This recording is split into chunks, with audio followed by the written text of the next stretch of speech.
Saudações!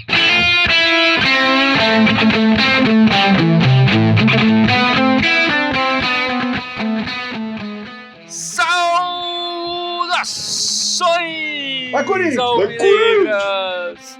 Esse é o podcast Irmandade Corintiana número 209. Eu sou o Guilherme, eu estou aqui com o meu irmão Fábio e o grandíssimo Gibson. Tudo bem com vocês? Como vocês estão essa semana? Tudo tranquilo, deprimido ainda. Comigo tudo bem, né? Como corintiano, nem tanto. É, exatamente. A gente tinha falado em 4 pontos na semana passada. Conseguimos umzinho miserável ponto. Pô, mas se for considerar só o primeiro tempo, a gente conseguiria 4 pontos. Se fosse considerar só o primeiro tempo, seria 4 pontos. Eu tinha falado 2 pontos, hein? No máximo. A sua margem de erro foi menor. Esse aqui.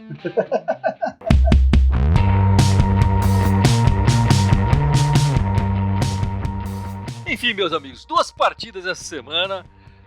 Uma derrota amarga, porque o Corinthians ganhava o jogo de 2-0 e deixou os caras virarem em menos de 20 minutos no segundo tempo, 3-2. Os nossos gols marcados pelo Jô e o Arauz, o chileno Arauz, sendo o primeiro chileno a marcar com a camisa do Corinthians. E depois um empate em 0-0 contra o Grêmio em Porto Alegre. Os resultados em si, se você for pensar, 2 jogos fora de casa contra 2 adversários tradicionais que normalmente são difíceis para o Corinthians enfrentar fora de casa, você pensar assim friamente no resultado, não é tão ruim assim. Mas do jeito que a primeira partida foi, e o pior de tudo, o futebol apresentado do Corinthians nessas 2 partidas deixa o torcedor corintiano com uma grande pulga atrás da orelha, né, Gibson? Pô, que pulga, tem um pulgueiro inteiro atrás da orelha, não é uma pulga só, né? Pô, o de quarta-feira foi uma situação muito atípica, né? Porque a gente conseguiu sair na frente com 2 gols, que a gente nunca consegue fazer, no primeiro tempo ainda, logo no começo. No primeiro né? tempo. Tudo bem, os caras cometeram um erro ali na recuada de bola e o time aproveitou. Tem o mérito do time aproveitar a jogada, sem dúvida, mas teve um erro feio ali dos caras. O segundo foi a gente construir um gol, o que a gente não faz muito tempo, né? Sempre bola cruzada na área, sempre chutão de fora, o escanteio, né? A gente criou uma jogada, cara, triangulou a bola, pô, o Jô deu ali o passe, pô, foi um puta golaço, né? Daqui a gente encheu os olhos quando viu na hora, falou, caramba, será que o time vai voltar a jogar bola agora? Né? Porque ele está com saudade de uma jogada dessas, né? O segundo tempo foi um balde de água fria. Mas esse resultado do primeiro tempo, desse 2-0, já era um resultado mentiroso. Porque o Corinthians está tomando um baita sufoco no jogo, né? Se não fosse o Cássio naquele primeiro tempo, a gente tinha saído perdendo o primeiro tempo de uns 3-2, pelo menos. Se não fosse 4-2, tomou uma bola na trave, né? Só que no intervalo de jogo, né, a gente conseguiu virar ele na frente, falou, caramba, viramos na frente, né? Fora de casa, jogando contra, na teoria, o time mais casca do campeonato, né? O que tá mais preparado, que tratou mais, né? Você fala, caramba, vamos fazer o quê? Vamos fechar esse resultado, né, bicho? Pô, e aí o nosso querido TN, Thiago Nunes, voltou, achou que tá tudo certo, o jogo tá pau a pau, tava bonito de ver, e voltou igualzinho, né? E aconteceu o que aconteceu. O jogo inteiro contra o Grêmio foi fraco, né? Foi bem abaixo do nível, as 2 equipes, na verdade, mas o Corinthians ainda é um pouco pior, né? Com certeza. Acho que você foi generoso num pouco pior. Acho que o Grêmio criou mais, assim, e o Grêmio também perdeu recentemente o principal jogador deles, né? O Corinthians perdeu o Carlos, que era um coadjuvante de respeito dentro do que o Corinthians tinha. O Grêmio perdeu o principal jogador. É como se você pegasse o Corinthians hoje e tirasse o Jô.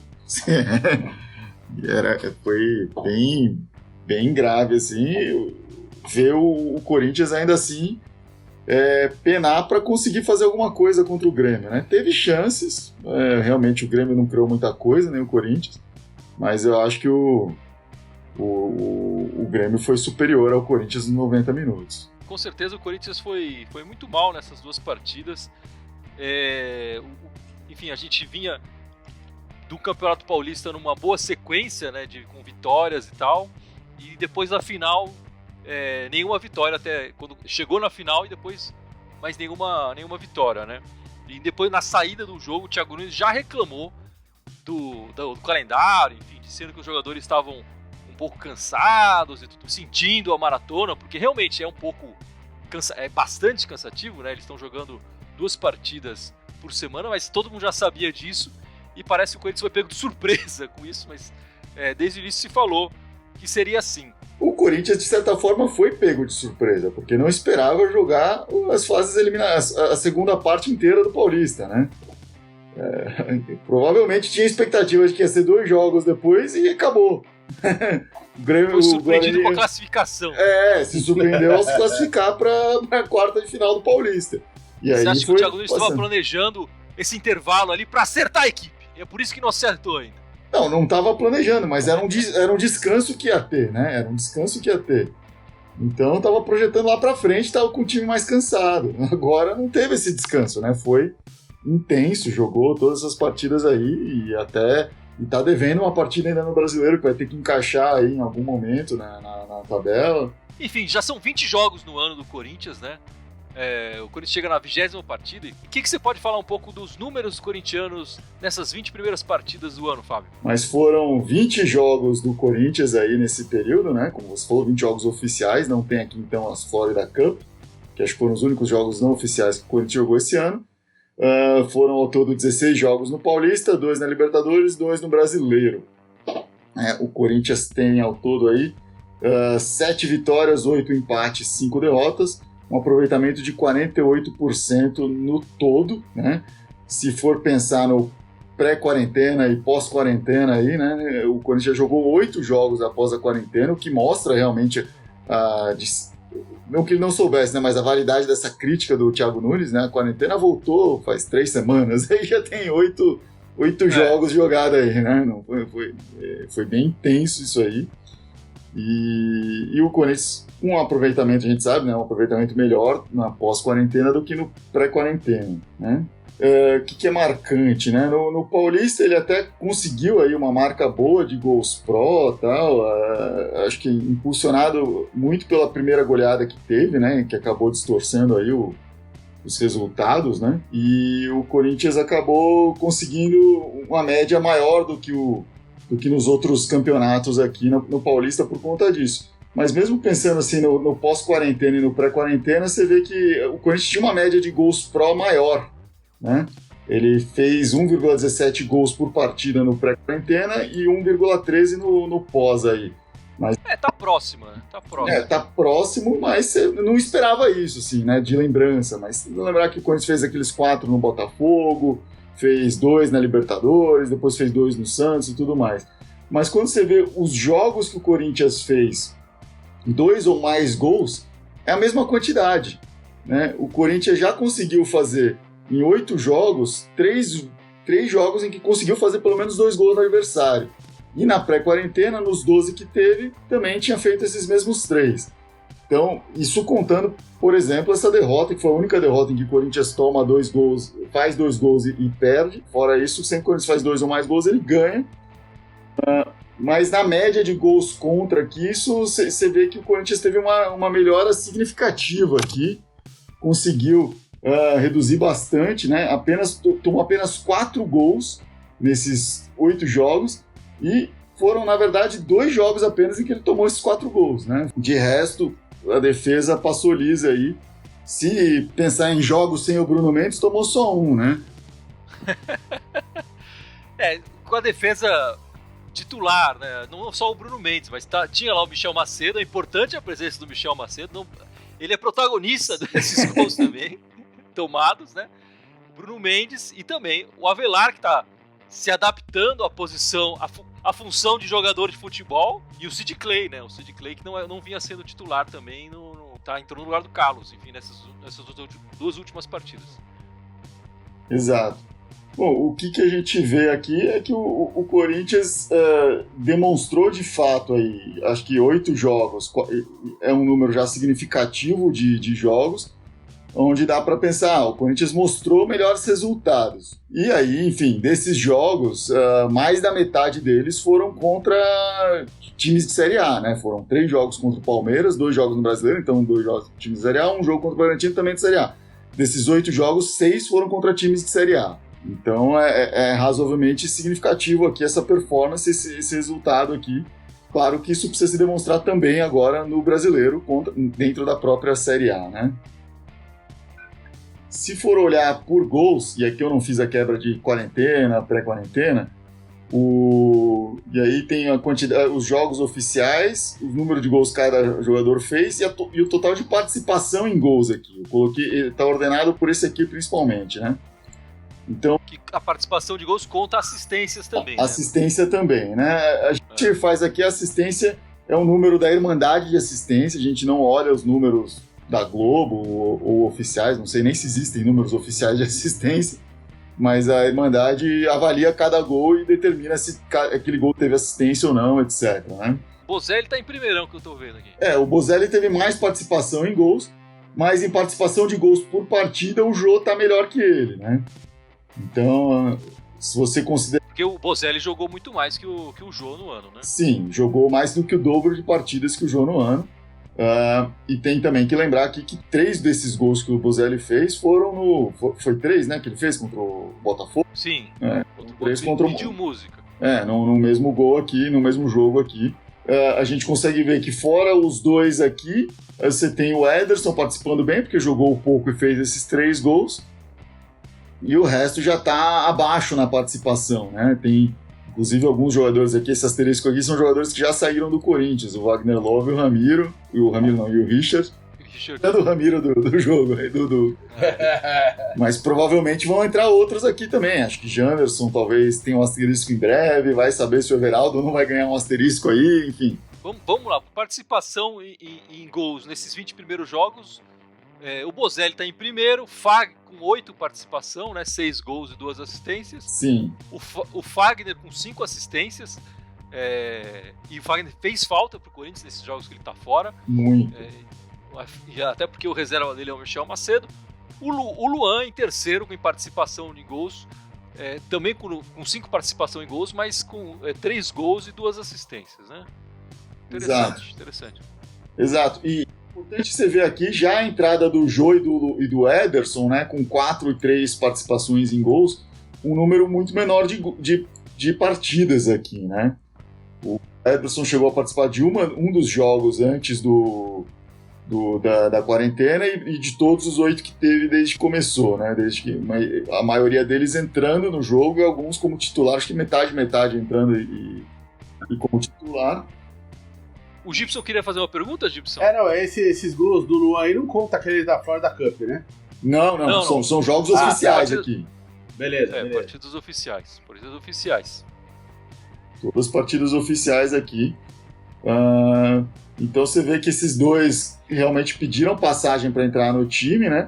Assim como talvez o Arauz esteja entrando, apesar que isso aqui foi dos 8 jogos oficiais aqui, isso aqui aconteceu tudo num jogo só, né? Ele marcou um gol e uma assistência nessa última partida. Nessa penúltima. Penúltima partida, que ele começou como titular, enfim. Nessa última partida contra o Grêmio, ele não foi titular, mas ele entrou bem cedo na partida e acabou não produzindo, enfim, não produziu nada. O time não produziu nada como um todo e ele fez parte disso. E 8 partidas do Arauz, contando que ele entrou trechos de partida, né? Sim, ele teve somente uma partida como titular. Então esse aproveitamento dele aí, proporcionalmente, sim, se botar na minutagem... O próximo passo aqui, a gente ainda vai contar minutos, etc. Vamos ver se a gente consegue melhorar esses números aqui, apurar um pouquinho mais essas estatísticas.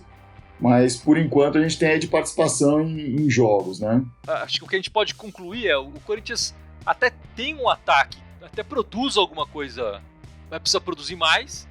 A defesa parece que melhorou depois da quarentena, apesar de ter tomado 3 gols ali do Atlético Mineiro numa partida só, né? Eu não sei se o Corinthians cria mais, mas o Corinthians consegue aproveitar melhor as chances que tem depois da quarentena, né? Principalmente você vê um jogo como o do Atlético Mineiro, o Corinthians teve poucas chances, mas conseguiu concluir nessas chances que fez, né?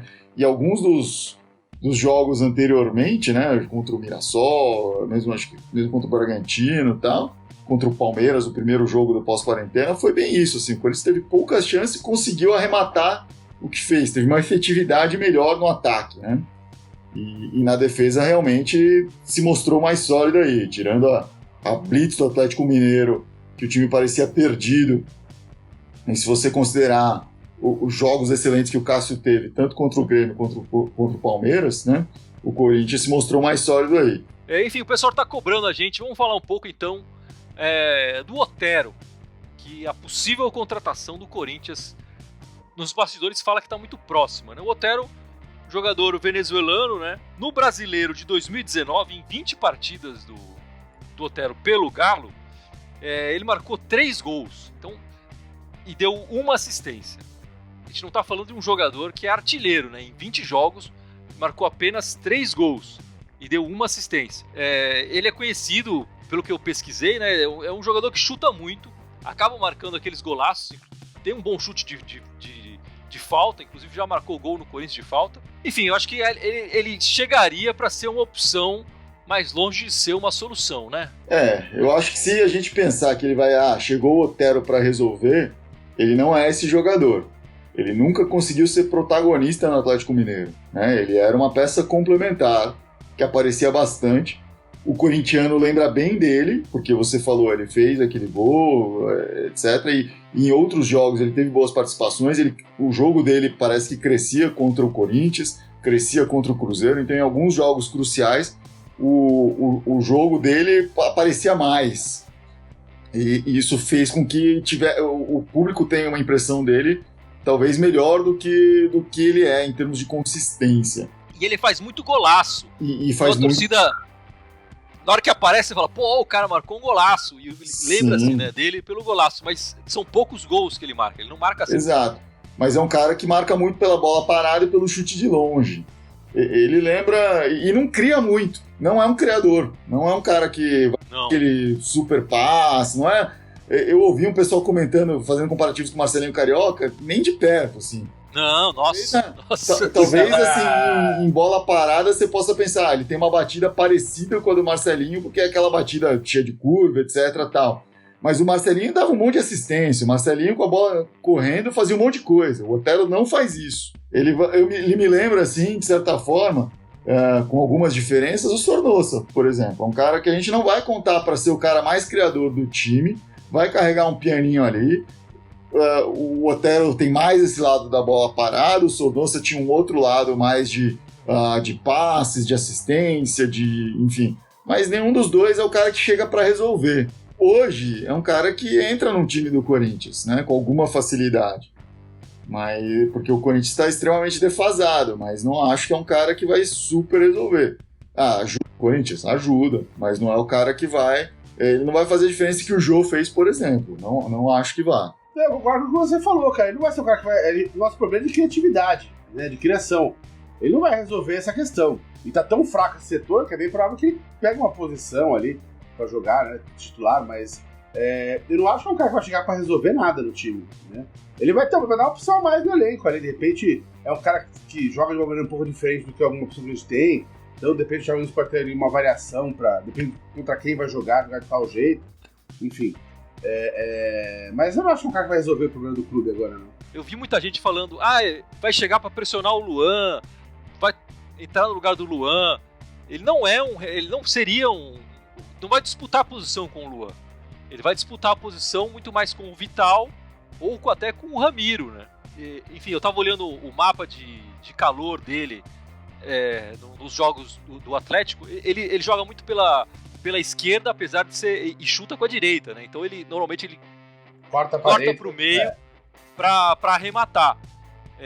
Aí nesse sentido, talvez o Vital fosse o que perdesse a posição. Eu acho que ele, se você for comparar ele com o Vital, ele parece ser um jogador mais perigoso pra chegada na área, né? O Vital, a gente sabe que é quase que inócuo, né? A gente sabe que ele não chega pra dar assistência nem pra fazer gol. Ele chega pra, enfim, pra fazer um fuzuê ali, uma fumacinha.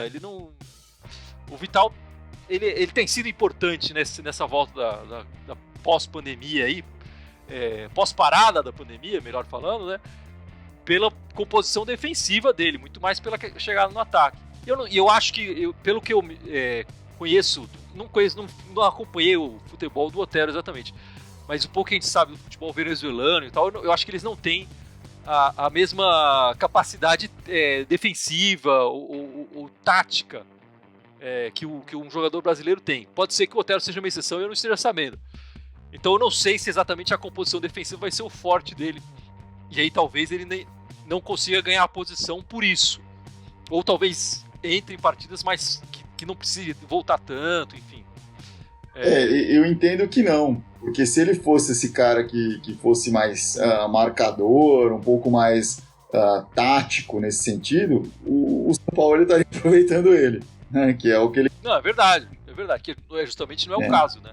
E eu acho curioso, porque assim, o Corinthians tem um discurso de que precisa de um jogador de velocidade nas pontas, né? Tá faltando esse jogador. Os jogadores que tentaram entrar nesse lugar, nessa posição em campo, não funcionaram, né? O Everaldo, mais ou menos, o Janderson não funcionou, o Johnny Gonzalez não funcionou, o Otero também não é esse cara, né? Ele é um cara como se fosse, ele não vai lá pra linha de fundo, pra ponta, ele para ali na intermediária, na ponta da área e chuta, né? Ele é mais esse cara, assim.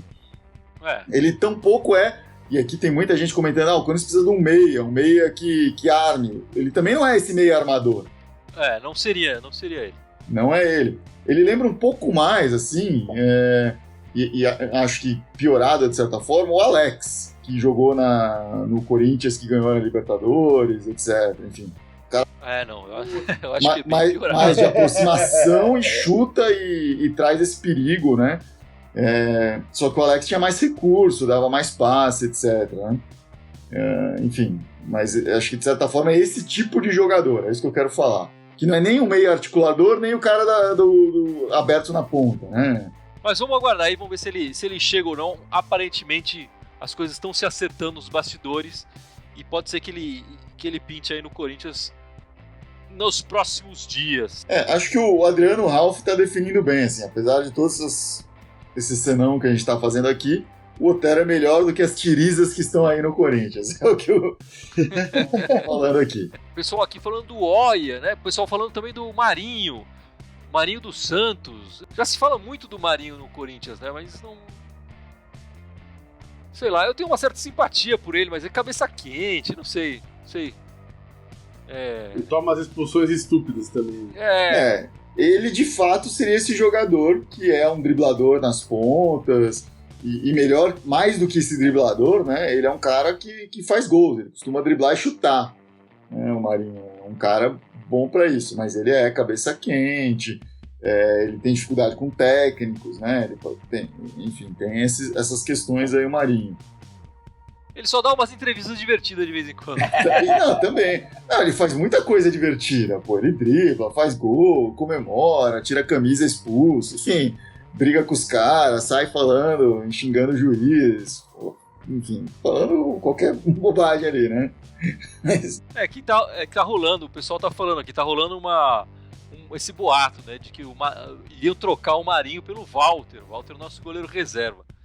Eu tenho escutado muito esse boato, mas não de maneira mais oficial e tal. O Otero parece estar mais quente a história do que dessa do Marinho. O Marinho já teve muita chance em time grande e não rolou, né? Não deu muito certo. Não sei se no Corinthians ele vai clicar, vai funcionar, enfim. Não sei se o momento do Corinthians também estaria para ele funcionar. Mas enfim, acho que se chegar de graça, tá valendo. Se chegar de graça, fica mais fácil. O pessoal falando do Oia, né? O Oia tá hoje no Oeste, né? Tá emprestado pro Oeste. É titular, ou tem sido titular pelo menos, mas o Oeste não tá jogando um bolão, né? Não é um time que tá impressionando e o Oia também não está. E se for para investir num moleque, por exemplo, eu vejo essas entradas do Juan Oliveira como um cara que pode até render mais. Não quero jogar isso nas costas dele, mas eu acho que é um cara que tem mais cabeça para criar, para mais velocidade nessa criação. Porque um dos problemas do Oia é isso, ele para muito o jogo, né? Ele é muito lento nessa criação dele. Isso já é desde da época de copinhas dele, ele tinha essa crítica para ele, né? O Oia, eu acho que valeria dar uma chance pro Oia nesse sentido de ser, já é nosso, não tem um salário alto, não custa nada reintegrar o cara. Se tá chamando o Mosquito de volta, por que não o Oia, né? Exatamente, eu acho que é meio que isso. A gente tá precisando de alguém criativo. Vai que ele entra e resolve. Vamos dar uma chance, 2, 3 aí até o fim do ano. pro garoto e ver o que acontece.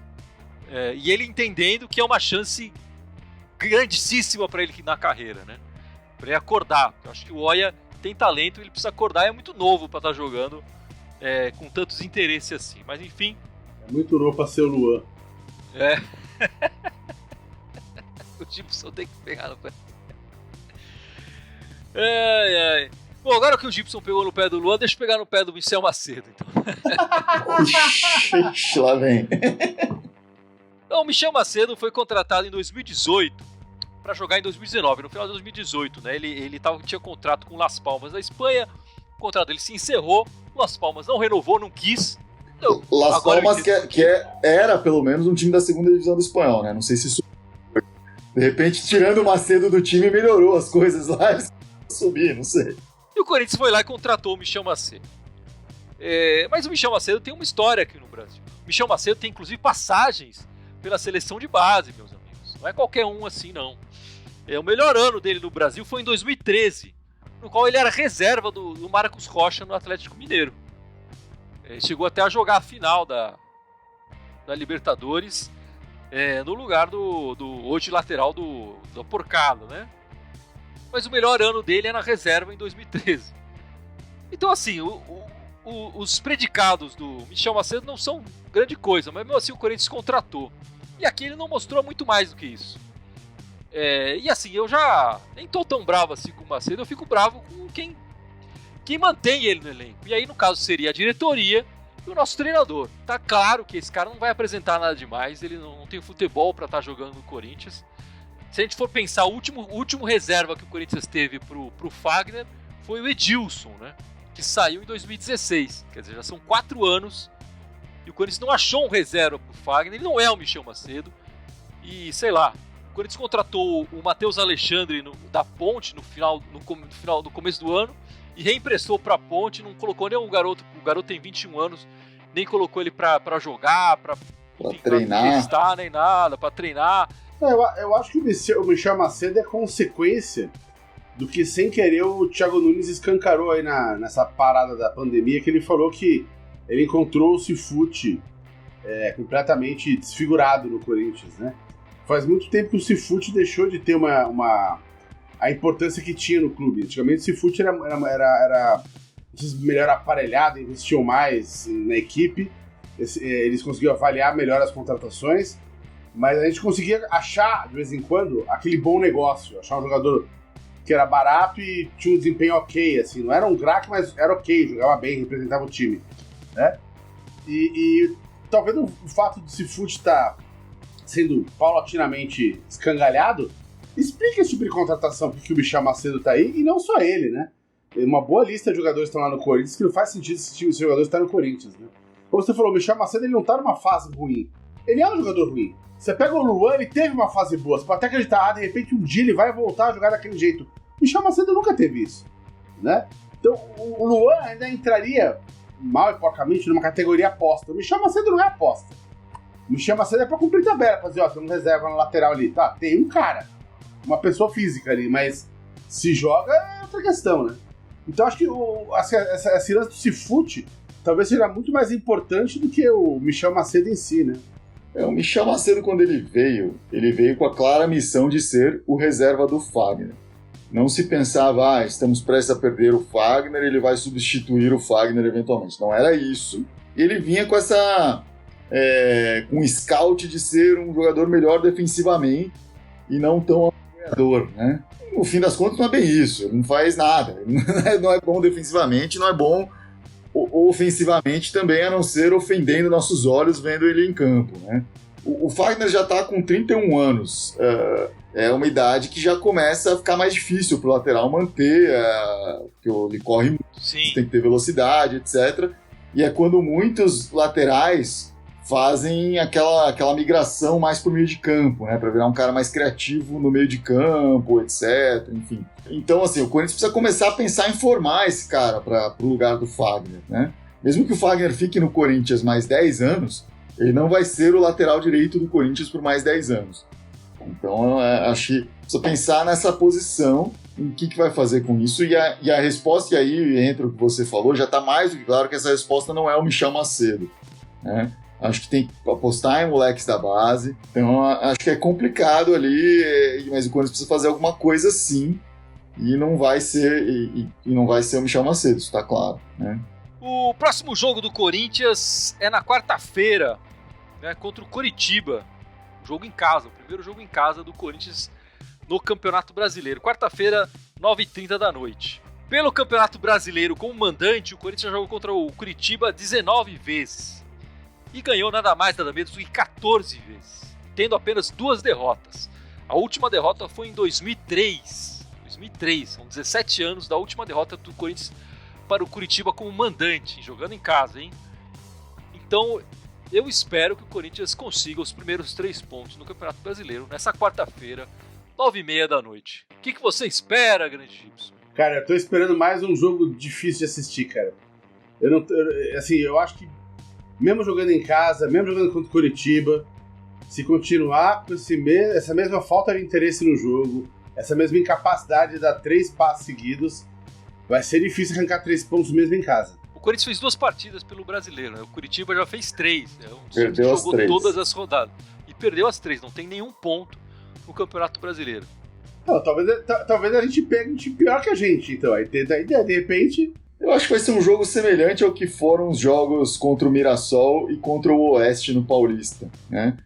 Os times, o Coritiba vai tentar não sofrer gols e ver se de repente num contra-ataque, alguma coisa assim, consegue fazer um gol. E é um jogo que costuma ser complicado pro Corinthians, né? O Corinthians não tá sabendo propor o jogo e vai se ver nessa missão de propor o jogo. Mas eu citei 2 exemplos aí, o Oeste e o Mirassol, e o Corinthians saiu vitorioso nesses 2 jogos, né? Talvez o Corinthians consiga novamente fazer isso. Acho que temos aí alguns jogadores que fazem a diferença, né? E aí posso citar o Jô. Eu acho que num jogo como esse, o Ederson vai aparecer mais se ele jogar, mas eu acho que o Corinthians tem que ir para cima, tem que pensar numa maneira de conseguir impor esse jogo, para que ele de fato consiga garantir essa vitória e não sair com um 0-0. Eu acho que seria ruim esse 0-0.